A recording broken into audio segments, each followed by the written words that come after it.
Welcome to SR7 TV news బులెటిన్ల ముందుగా headlines. 1000 కేసులు పెట్టినా ఎదుర్కొంటాం కేటీఆర్.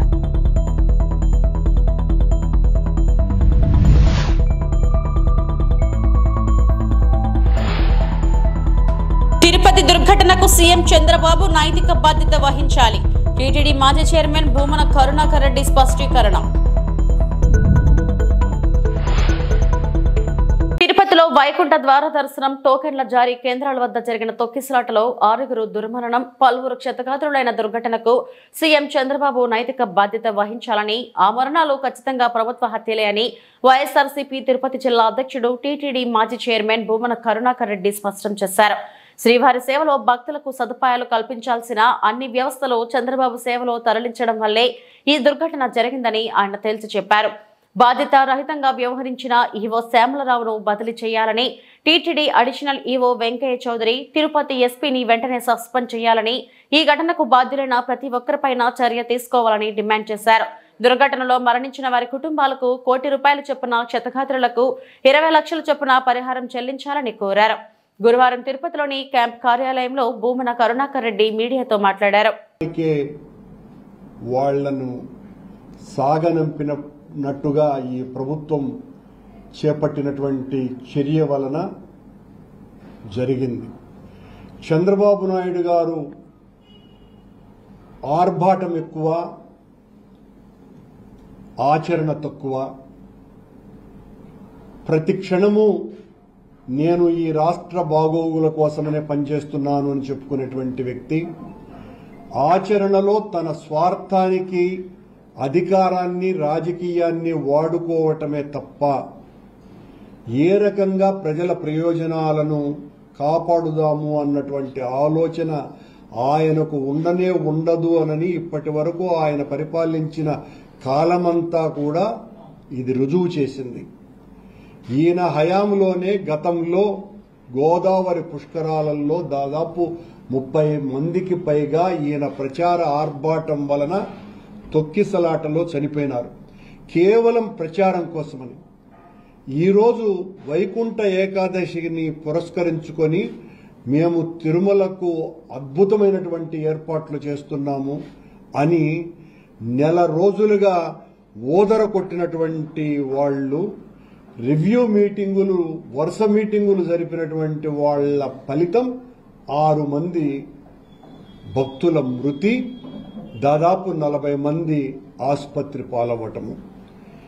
ఎవరికి వారు ఘనతంతా మా ఖాతాలలో వేసుకుందామన్న ఆర్భాటంతోనే ఈ సమీక్షలు చేసినారు. ఈవో సమీక్ష చేస్తే కింది స్థాయి వాళ్ళు పట్టించుకోరు.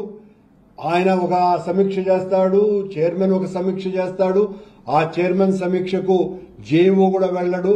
కొండ మీద అడిషనల్ ఈవో అయితే ఆయనకి నేను రాజు, నన్ను మించిన వాడే లేడు అన్నంతగా ఆయన ప్రవర్తన సాగుతున్నది.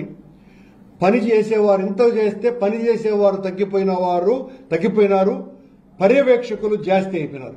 భాగ్యనగర ప్రతిష్టను పెంచడానికి, బ్రాండ్ ఇమేజ్ ను అంతర్జాతీయ స్థాయికి తీసుకువెళ్లేందుకు రాష్ట్ర మంత్రిగా ఎన్నో ప్రయత్నాలు చేశారని బారాస కార్యనిర్వాహక అధ్యక్షుడు కేటీఆర్ అన్నారు. ఫార్ములా ఈ రేస్ కేసులో ఏసీబీ విచారణకు హాజరయ్యేందుకు వెళ్లే ముందు నందినగర్లోని తన నివాసం వద్ద మీడియాతో ఆయన మాట్లాడారు. హైదరాబాద్ ను ప్రపంచ పట్టంలో నిలపడానికి రాష్ట్ర మంత్రిగా ఎన్నో ప్రయత్నాలు చేశాను, అవి చాలా వరకు ఫలించాయి. మా బావమరుదులకు 1137 కోట్ల కాంట్రాక్టర్లు ఇచ్చే దౌర్భాగ్యపు పని చేయలేదు. మంత్రిగా ఉంటూ కుమారుడి కంపెనీకి కాంట్రాక్టులు ఇవ్వలేదు. దానికి ప్రతిఫలంగా ల్యాండ్ క్రూజర్ కార్లు కొనలేదు. ఆ తెలివితేటలో సీఎం రేవంత్ రెడ్డి, ఆయన మంత్రివర్గ సహచరులకే ఉన్నాయి. తెలంగాణ ప్రతిష్ట పెంచడానికి, హైదరాబాద్ బ్రాండ్ ఇమేజ్ ని అంతర్జాతీయం చేయడానికి, హైదరాబాద్ ని ప్రపంచ పటంలో నిలపడానికి ఆనాడు రాష్ట్ర మంత్రిగా ఎన్నో ప్రయత్నాలు చేశాం. ఆ ప్రయత్నాలు చాలా మేరకు ఫలించి హైదరాబాద్, తెలంగాణ భారతదేశంలోనే ఒక ప్రధానమైన నగరంగా ప్రపంచ దృష్టిని ఆకర్షించే స్థాయికి తీసుకొచ్చే విధంగా పనిచేశాం. మేము 9.5-10 ఏళ్ల కాలంలో మా ప్రభుత్వం ఉన్నప్పుడు మా బావమరుదులకు 1137 కోట్ల కాంట్రాక్ట్ చేయలేదు. మంత్రిగా నేను కౌన్సిల్లో కూర్చొని, కౌన్సిల్ ఆఫ్ మినిస్టర్స్లో, క్యాబినెట్లో కూర్చొని నా కొడుకు కంపెనీకి కాంట్రాక్ట్లు ఇచ్చుకోలేదు, లేదా నేను ల్యాండ్ క్రూజర్ కార్లు కొనుక్కోలేదు. ఆ పనులు రేవంత్ రెడ్డి గారు, ఆయన మంత్రివర్గ సహచరులు, ఆ సాగు తెలివితేటలు, ఆ అవినీతి తెలివితేటలు వాళ్ళకే ఉన్నాయి. నేను 50 లక్షల రూపాయలతో ఎమ్మెల్యేలను కొనుగోలు చేయడానికి పోయి దొరికిపోయిన దొంగను కూడా కాదు. నేను నిఖార్సైన తెలంగాణ బిడ్డను. ఏ పని చేసినా తెలంగాణ కోసం, హైదరాబాద్ ప్రతిష్టలు పెంచడం కోసం చేశాను. అర పైసా అవినీతి కూడా నేను చేయలేదు, చేయబోను. సరే, ఇవాళ ఈ కొంచెం ఉర్రకుండా ఆగలుగుతారా? ఇవాళ కొంతమంది అర్థమయ్యి కాని వాళ్ళు, తెలిసి తెలియని వాళ్ళు ఏదో కొంత బురద జల్లి తాత్కాలికంగా మీడియా మేనేజ్మెంట్ ద్వారా రాజకీయ పబ్బం గడుపుకోవాలనుకునే కాంగ్రెస్ వాళ్ళకి నేను చెప్పేది ఒకటే, నిజం నిలకడ మీద తెలుస్తుంది. మీరు ఇవాళ చల్లే బురద ఎట్టి పరిస్థితుల్లో మా దృష్టి ఏదైతే కేంద్రీకరించబడిందో దాని నుంచి తప్పించలేదు. మేము మాట్లాడుతూనే ఉంటాం, కొట్లాడుతూనే ఉంటాం. గత సంవత్సర కాలంగా విద్యుత్ ఛార్జీలు పెంచవద్దని కొట్లాడింది టీఆర్ఎస్. లగచర్లలో నువ్వు రైతులను జైల్లో పెడితే అడ్డుకున్నది టీఆర్ఎస్. నువ్వు హైడ్రా పేరిట ఇండ్లు కూలగొడితే అడ్డుకున్నది టీఆర్ఎస్. 6 గ్యారంటీల అమలు నువ్వు చేయకపోతే నిలదీసింది అడుగడుగున కేసీఆర్ బృందం. తప్పకుండా మా దృష్టి మేము మళ్ళించాం. నువ్వేదో నా మీద కేసు పెట్టి నన్నేదో చేసి దానివల్ల మా పార్టీ క్యాడర్ను, మా నాయకత్వాన్ని నువ్వు దారి మళ్లింపు, దృష్టి మళ్లింపు దిశగా ప్రయత్నం చేస్తాను అనుకుంటున్నావు రేవంత్ రెడ్డి. అది నీ వల్ల కాదు. ముమ్మాటికి నువ్విచ్చిన 420 హామీలు ప్రశ్నిస్తూనే ఉంటాం. నువ్వు ఎన్ని కేసులు పెట్టినా, ఇది కాదు ఇంకో 100 పెట్టుకో, ఇంకో 1000 పెట్టుకో, ఎదుర్కొంటాం. న్యాయస్థానాల మీద, ఈ దేశంలోని చట్టాల మీద, భారత రాజ్యాంగం మీద మాకు సంపూర్ణమైన గౌరవం, సంపూర్ణమైన విశ్వాసం ఉంది. నువ్వు ఏ ప్రశ్నలన్నా అడుగు, సమాధానం మా కాడ ఉంది. ఎందుకంటే మేము నిజాయితీగా ఉన్నాం. నీలాగా లుచ్చ పనులు చేయలేదు, నీలాగా తుచ్చపు పనులు చేయలేదు, చేయబోము. నికార్సైన తెలంగాణ బిడ్డగా, కేసీఆర్ గారి రక్తం పంచుకొని పుట్టిన కేసీఆర్ కొడుకుగా చెప్తా ఉన్నా, తెలంగాణ కోసం అవసరమైతే చస్తాను తప్ప ఎట్టి పరిస్థితుల్లో ఇట్లాంటి లుచ్చగాళ్ళ ముందు మాత్రం తల వంచను. తప్పకుండా కొట్లాడుతూనే ఉంటా, పోరాడుతూనే ఉంటా. తెలంగాణ జయించేదాకా, ఈ కాంగ్రెస్ కబంధ హస్తాల్లోంచి తెలంగాణ బయటకు వచ్చేదాకా కొట్లాడుతూనే ఉంటాను, ప్రతిజ్ఞ చేస్తా ఉన్నా. థాంక్యూ. సీఎం చంద్రబాబు అధికారులపై తీవ్ర అసంతృప్తి వ్యక్తం చేస్తున్నట్లు టీటీడీ చైర్మన్ బీఆర్ నాయుడు తెలిపారు. నేడు ముఖ్యమంత్రి 11:45 తిరుపతికి వస్తున్నట్లు చెప్పారు. చనిపోయిన కుటుంబాలకు సీఎం ఎక్స్గ్రేషియా ప్రకటిస్తారని తెలిపారు. ఘటనపై సీఎం సీరియస్ వార్నింగ్ ఇచ్చారని తెలిపారు. తిరుపతి చరిత్రలో ఇలాంటి ఘటనలు ఎప్పుడూ జరగలేదన్నారు. ఓ సెంటర్ వద్ద ఉన్న పొలంగా గేటు తెరవడంతోనే ఈ ఘటన జరిగినట్లు స్పష్టం చేశారు. చాలా దురదృష్టకరమైనటువంటి వార్త విన్నాం. ఇది జరగరానిది జరిగింది. ఇప్పుడే ముఖ్యమంత్రి శ్రీ చంద్రబాబు నాయుడు గారు టెలికాన్ఫరెన్స్ పెట్టారు. అందులో ఆయన ఈ అధికారుల మీద తీవ్ర అసంతృప్తి వ్యక్తం చేశారు. ఇలాంటివి జరగటం దురదృష్టకరం అని చెప్పి ముఖ్యమంత్రి గారు చెప్పడం జరిగింది. కొంత అడ్మినిస్ట్రేషన్ వల్ల ఇది జరిగిందనే అనుమానం ఉంది. ఒక సెంటర్లో మాత్రం అక్కడ ఉన్నటువంటి డిఎస్పి గేట్ తెరవటం. తిరుపతిలో భక్తులు చనిపోవడం చాలా బాధాకరమైన ఘటన అని వైద్య ఆరోగ్య శాఖ మంత్రి సత్యకుమార్ ఆవేదన వ్యక్తం చేశారు. నిన్న ఘటన జరిగిన వెంటనే ప్రభుత్వం స్పందించింది. బాధితులకు మెరుగైన వైద్య సేవలు అందిస్తున్నాం. చనిపోయిన వారి కుటుంబాలకు అండగా ఉంటాం. ఇప్పటికే 25 లక్షల చొప్పున పరిహారం ప్రకటించామని మంత్రి అన్నారు. శ్రీవారి దర్శనానికి టోకన్ కలెక్షన్ సెంటర్ల దగ్గర జరిగిన తొక్కిసలాట దిగ్భ్రాంతిని కలిగించింది. ఈ తొక్కిసలాటలో 5 మంది భక్తులు మరణించడం, దాదాపు 40 మందికి పైగా గాయపడడం జరిగింది. చాలా విచారకరం. అయితే ఏ రకంగా జరిగింది, దీని మీద గౌరవ ముఖ్యమంత్రి గారు విచారణకు ఆదేశించారు. నివేదిక కూడా వారికి అంది ఉంటుంది. అయితే తక్షణమే నిన్న ప్రధానమంత్రి గారి కార్యక్రమం,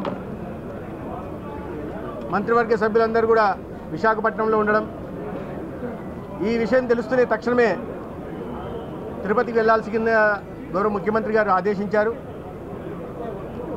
ఇప్పటికే ప్రభుత్వం స్పందించి మరణించిన వారి కుటుంబాలకి 25 లక్షల ఎక్స్గ్రేషియాని ప్రకటించింది. అదేవిధంగా గాయపడిన వారికి మెరుగైన వైద్య సేవలను అందించాల్సిందిగా, ఎటువంటి మరణాలు లేకుండా చూడాల్సిందిగా ఆదేశించడం జరిగింది. అనేక మంది డిశ్చార్జ్ అయ్యారు. ఇప్పటికి కూడా దాదాపు 35 మంది దాకా స్విమ్స్లో ఉన్నారు. ఇవాళ ఆ మరణించిన వారి మృతదేహాల్ని పోస్ట్మార్టం తర్వాత వారి వారి గ్రామాలకి అంబులెన్స్ ద్వారా పంపడం జరిగింది. గాయపడిన వారిని ఇప్పుడే పరామర్శించడం, వారి బాగోగులను తెలుసుకునే ప్రయత్నం చేశాం. అయితే క్రిటికల్ కేసెస్ ఏమి లేవు, అందరి కండిషన్ స్టేబుల్గా ఉంది. ఒకరి మీద ఒకరు పడడం వల్ల ఛాతీ నొప్పులు కానీ లేదా మోకాళ్ళ నొప్పులు, ఇతరత్ర నొప్పులు ఉన్నాయి. ఒకే ఒక కేసు మాత్రం చిన్న ఫ్రాక్చర్ ఉంది, సిమెట్రికల్ ఫ్రాక్చర్ ఉందని చెప్తున్నారు. అది కూడా ఇబ్బందికర పరిస్థితి కాదు, వైద్యం తర్వాత డిశ్చార్జ్ చేయొచ్చని చెప్పడం జరిగింది. భక్తులంతా కూడా ఈ జరిగిన సంఘటన పట్ల దిగ్భ్రాంతిని వ్యక్తపరుస్తూనే అనేక సంవత్సరాలుగా శ్రీవారి దర్శనానికి ఈ సమయంలో వస్తూ ఉన్నాం. ఎప్పుడు ఇలాంటి సంఘటన జరగలేదు. ఇటువంటి సంఘటనలు భవిష్యత్తులో జరగకుండా జాగ్రత్తలు తీసుకోవాల్సిందిగా వారు కోరడం జరిగింది. వీటిని గౌరవ ముఖ్యమంత్రి గారి దృష్టికి తీసుకెళ్ళడం జరుగుతుంది. సమీక్ష కూడా నిర్వహించబడుతుంది. కాసేపట్లో సమీక్ష కూడా ఉంది. అయితే భక్తులు ఇప్పటికి కూడా దాదాపు చావు దగ్గరికి వెళ్ళి వచ్చిన తర్వాత కూడా శ్రీవారి దర్శనం చేసి మమ్మల్ని ఇక్కడి నుంచి పంపాల్సిందిగా వారు కోరుతున్నారు. ఇది దురదృష్టకర సంఘటన. ఇది భవిష్యత్తులో జరగకుండా జాగ్రత్తలు తీసుకుంటాం. ఇవి ఇక్కడ జరిగినవి భక్తుల మనోభావాల్ని కూడా ముఖ్యమంత్రి గారి దృష్టికి తీసుకెళ్తాం. వెంటిలేటర్ మీద ఎవరూ లేరు. అన్ని కేసులు కూడా స్టేబుల్గా ఉన్నాయి. కొన్ని అబరేషన్స్ తప్ప మిగిలిన అందరూ కూడా, అంటే చాలామంది డిశ్చార్జ్ చేయండి అని కూడా అడుగుతూ ఉన్నారు. చేస్తే తొక్కిసలాట కారణాలు ఏం గుర్తించారండి? తొక్కిసలాట కారణాలు వీళ్ళందరినీ బైరాగపట్ట దగ్గర పార్కులోకి పంపించినట్టుగా, కొంతమంది పార్కులో కొంతమంది పంపిస్తే కొంతమంది గోడ దాటి వచ్చినట్టుగా దాదాపు 4,000 మందిగా చేరారు. అయితే వీరిలో ఒకరికి అస్వస్థత కారణంగా బయటికి తీసుకెళ్లాలని ప్రయత్నం చేసినప్పుడు గేట్లు తెరవబోతే క్యూ లైన్ గేట్లు తెరుస్తున్నారనే భావంతో భక్తులందరూ ఒక్కసారిగా వచ్చినట్టుగా తెలుస్తుంది. దాని కారణంగా తొక్కిసలాట జరిగింది. ఏదైనప్పటికీ కూడా దురదృష్టకర సంఘటన. విచారణ కూడా ఆదేశించున్నారు కాబట్టి ముఖ్యమంత్రి గారు దానికి అనుగుణంగా ప్రభుత్వం చర్య తీసుకుంది. తిరుమలలో ఇన్ఫ్రాస్ట్రక్చర్ అంతా బిల్డ్ చేశారు. కోటాను కోట్లు క్యూ లైన్స్ కన్స్ట్రక్షన్స్కి స్పెండ్ చేశారు. ఎంటీగా ఉంది ఆ క్యూ లైన్స్. గతంలో తిరుపతిలో కౌంటర్స్ ఏర్పాటు మీద క్రిటిసిజం కూడా వచ్చింది. మీ ప్రభుత్వం ఎందుకు పునరాలోచించట్లేదు? పైన పిల్గ్రిమ్స్ పైన తీసుకొస్తే ఆల్రెడీ ఇన్ఫ్రాస్ట్రక్చర్ ఉంది. ఈ విషయాలు ఖచ్చితంగా ముఖ్యమంత్రి గారి దృష్టికి తీసుకెళ్తాం. టీటీడీ సభ్యుల దృష్టికి కూడా తీసుకెళ్తాం. దాని మీద సమీక్ష కూడా నిర్వహించి తగిన విధంగా నిర్ణయం.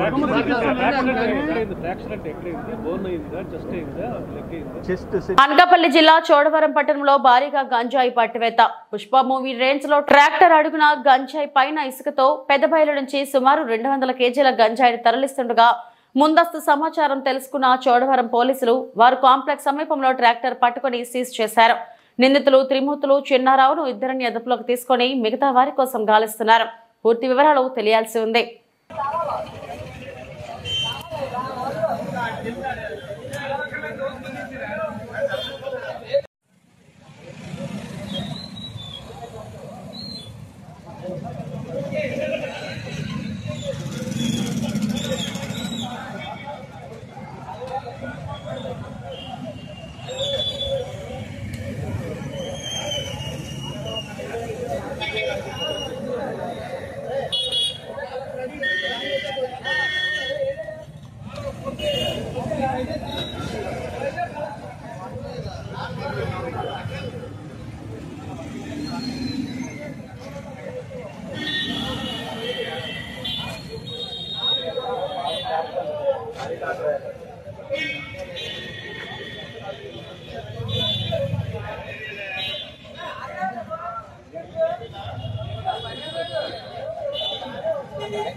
కరెక్ట్గా ఉండాలి బాలాజీ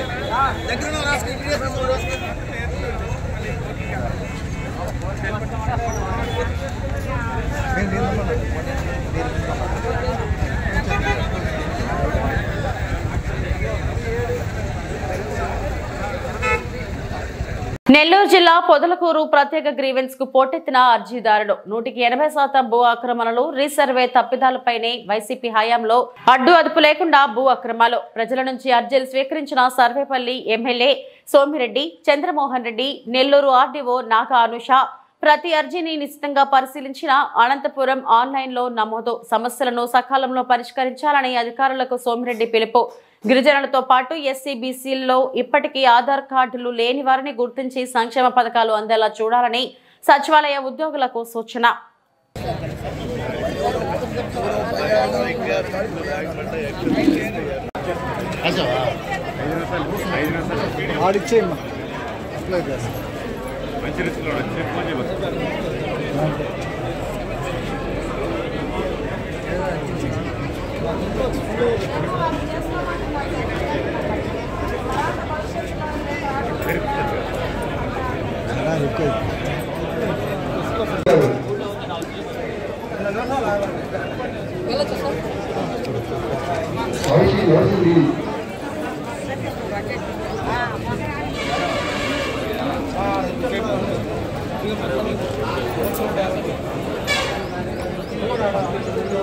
అనకాపల్లి జిల్లా చోడవరం నియోజకవర్గంలో సినీ సందడి నెలకొంది. Village oriented SVK cinema comedy creation సంయుక్త ఆధ్వర్యంలో వెంకటరామయ్య గారి తాలూకా care of Sitarampuram cinema shooting Chodavaram నియోజకవర్గం పలు ప్రాంతాల్లో శరవేగంగా షూటింగ్ జరుపుకుంటుంది. ఈ షూటింగ్ విశేషాలను మనతో పంచుకోవడానికి చిత్ర యూనిట్ ముందుకు వచ్చింది. వెంకటరామయ్య గారి తాలూకా కేర్ ఆఫ్ సీతారామపురం నటీనటుల్లో ఒకరైన సినీ నటి సుధా మీడియాతో మాట్లాడారు. ప్రస్తుత సమాజంలో అనురాగాలు ఆప్యాయతల కన్నా డబ్బుకే ప్రాధాన్యత ఇస్తున్న రోజులివి. డబ్బు మనుషులతో ఎలా ఆటాడిస్తుందో అనే అంశం ప్రధానంగా ఉంటుందన్నారు. ప్రస్తుత సమాజంలో పిల్లలు ప్రేమ అనురాగాలు తల్లిదండ్రులకు దూరం అవుతున్నాయని డబ్బుకు ప్రాధాన్యత ఇస్తున్నారు తప్ప తల్లిదండ్రులకు ప్రాధాన్యత ఇవ్వడం లేదు. తల్లిదండ్రులకు ప్రాధాన్యత ఇవ్వాలి. వాళ్ళు ఉంటే మనం ఉన్నాం కాబట్టి వాళ్ళ తర్వాత డబ్బుకు ప్రాధాన్యత ఇవ్వాలి అనేది డబ్బు లేనప్పుడు దాని విలువ తెలుస్తుంది. అలాగే తల్లిదండ్రులు లేనప్పుడు వాళ్ళ విలువ మనకు తెలుస్తుంది అనే ప్రస్తుత సమాజానికి తెలియజేయడమే ఈ చిత్రం యొక్క ముఖ్య ఉద్దేశం అన్నారు. కుటుంబంలో ఏమేమి జరుగుతుంది అంటే ముఖ్యంగా ఇప్పుడు ప్రజెంట్ సిచ్యువేషన్ డబ్బు ఎంత వరకు విలువైంది, ఆ డబ్బు ఏమేమి ఆట ఆడుకుంటుంది అనడానికి నిదర్శనంగా ఒక పిక్చర్ వెంకటరామయ్య గారు తాలూకా. అంటే ఫ్యామిలీ అంటే ఏంటి? తల్లి, తండ్రి, కూతురు, కొడుకు ఉన్నప్పుడు ఒకలాగా, ఇందాక మా డైరెక్టర్ సతీష్ గారు చెప్పినట్టు డబ్బు ఉన్నప్పుడు, విలువ ఉన్నప్పుడు లైఫ్ ఏంటో తెలుస్తుంది, లేనప్పుడు ఎలాగ ఉంటుంది అని దీంట్లో నేర్చుకోవచ్చు. డబ్బు ముఖ్యమే, కానీ మనిదాభిమానం, మానవత్వం, ఫ్యామిలీ బాండింగ్ ఇవన్నీ కూడా ముఖ్యం కదా. అది ఎంతవరకు డబ్బు వల్ల కోల్పోతున్నాం అనడానికి ఈ సబ్జెక్ట్ మెయిన్ నాట్ అనుకుంటున్నాను. అదే కదండి డైరెక్టర్ గారు. ఇందులో ఆయన ఫస్ట్ పిక్చర్ అయినా కూడా ఆయన చెప్పే విధం చాలా బాగా చెప్తున్నారు, కాన్ఫిడెంట్గా ఉంది. అంటే కొన్ని సీన్స్ మాకు ఏంటంటే ఇంకా ఇన్వాల్వ్మెంట్ని తెచ్చిపెడుతుంది. కొన్ని ఎమోషన్ సీన్స్ అవ్వనండి నాకు, మా కోస్టార్ మురళీధర్ గారికి, అలాగే నా పిల్లలుగా పనిచేస్తున్న అమ్మాయి దివిజ, కోమళి, హన్షిక అని ఇంకో అమ్మాయి ఉంది, హాసిని, సారీ అండి అమ్మాయి, సారీ మా హాసిని అని. అంటే కొత్త వాళ్ళు వచ్చారు కాబట్టి పేరు గుర్తు లేకపోతుంది, సారీ అండి. వీళ్ళు కొడుకుగా మనం శ్రీకాంత్ అబ్బాయి మురళి అని ఒక అబ్బాయి చేస్తున్నాడు, గౌరీ నాయుడు అని. హీరో దినేష్. అంటే కొత్త వాళ్ళైనా కూడా వాళ్ళకి ఎక్స్పీరియన్స్ ఉంది, ఏదో విధంగా ఎక్స్పీరియన్స్ తోనే పనిచేస్తున్నారు. వాళ్ళ వర్క్ మీద చాలా కాన్ఫిడెంట్ గా ఉన్నారు. అదే కదా కావాలి. అక్కడ కో స్టార్ గా మనకి ఈజీగా ఉంటుంది. వాళ్ళతో పని చేస్తున్నాం అన్నప్పటికీ, ఇంకా యంగ్స్టర్స్ తో పని చేస్తున్నాం అన్నప్పటికీ మేము ఇంకా యంగ్ గా ఫీల్ అవుతున్నాం. నిజం చెప్పాలంటే వాళ్ళతో పని చేస్తున్నప్పుడు నేను యంగ్ గా ఫీల్ అవుతున్నాను. ఎంత వయసు అయినా బాడీకి మాత్రమే వయసు, మనసు 22 అంటే నాకు ఎప్పటికీ 22. చిన్న వాళ్ళతో పని చేసినా అది పెద్దవాళ్ళతో వెళ్ళేటప్పుడు వాళ్ళకి మదర్ క్యారెక్టర్, వీళ్ళతో పని చేసినప్పుడు వీళ్ళకి అక్క, చెల్లి, ఇంకా చెప్పాలంటే కూడా చెల్లి అని కూడా చెప్పొచ్చు. ఇంకా ఈ అనకాపల్లి నుంచి ఇటువైపు తీసుకుంటుంటే ఒక్కొక్క సీన్ ఒక్కొక్క ప్లేస్ లో జరిగేటప్పుడు ఈ ఇంట్లో ఇంత బాండింగ్ ఉందా వీళ్ళకి, అయ్యో మన అక్క చెల్లెలతో ఉండలేకపోయామే, మన అన్న తమ్ముడితో ఇలా ఉండలేకపోయామే, మన తండ్రిని ఇలా అవమానపరిచామే, మన తల్లితో ఇంత కోపపడ్డామే అని ప్రతి సీన్ లో ఏదో విధంగా టచ్ అవుతుందండి. తెలుగు హాస్య నటుడు బ్రహ్మానందం గురువారం ఉదయం నైవేద్య విరామ సమయంలో శ్రీవారిని దర్శించి మొక్కులు చెల్లించుకున్నారు. ముందుగా ఆయనకు వైకుంఠం వద్ద టీటీడీ అధికారులు స్వాగతం పలికి దర్శన ఏర్పాట్లు చేశారు. దర్శనం అనంతరం రంగనాయక మండపంలో ఆలయ అధికారులు తీర్థ ప్రసాదాలను అందజేశారు. అనంతరం బ్రహ్మానందంతో భక్తులు ఫోటోలు దిగారు.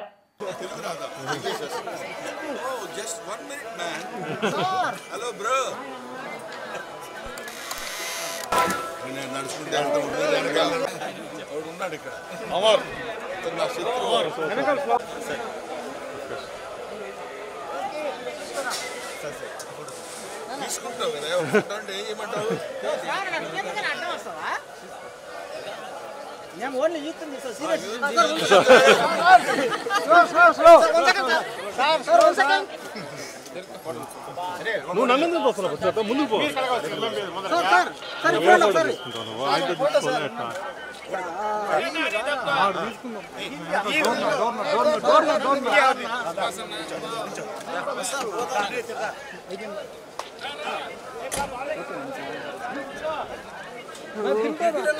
భలే వెనక్కి రావటం బాగా ప్రాక్టీస్ చేశారు. వెనక పెట్ట కెమెరాలో ఫోన్లో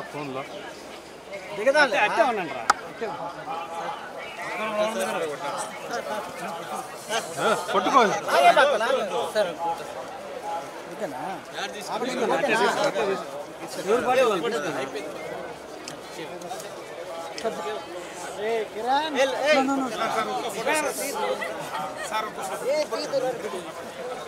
ఫోన్ పెడితే ఫోన్ పోతుంది.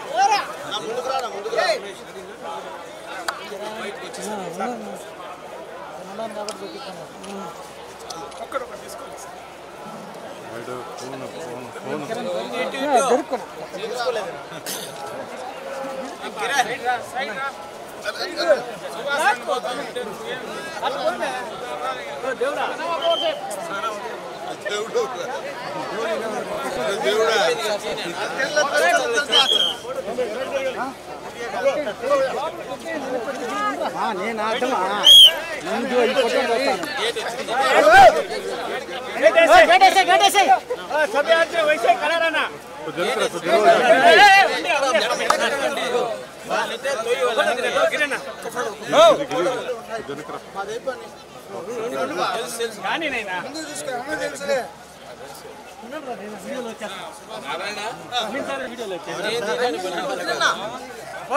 మనం తీసుకున్నాం.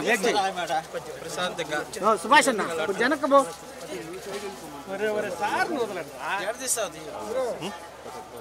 సార్ మా పిల్లకాయలకు ఫోటో సార్. ఇప్పుడు ఇందాక ఎలా ఉంటాడు ఇంకందరూ దూరంగా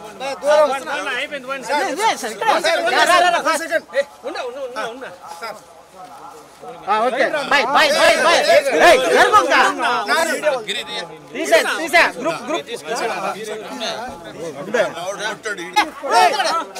బాబు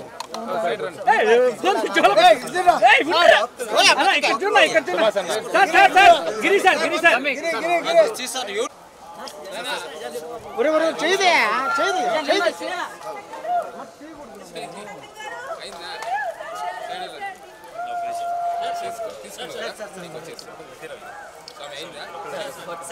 ఫ్రీగా తీసుకోండి మీరు ఆగిస్తామో వాళ్ళు ఆగిస్తామో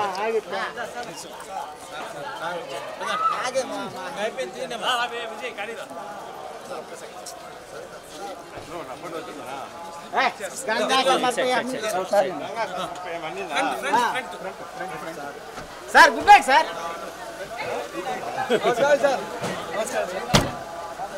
ఇవి ఇప్పటివరకు నా బులెటిన్ అప్డేట్స్. నమస్తే.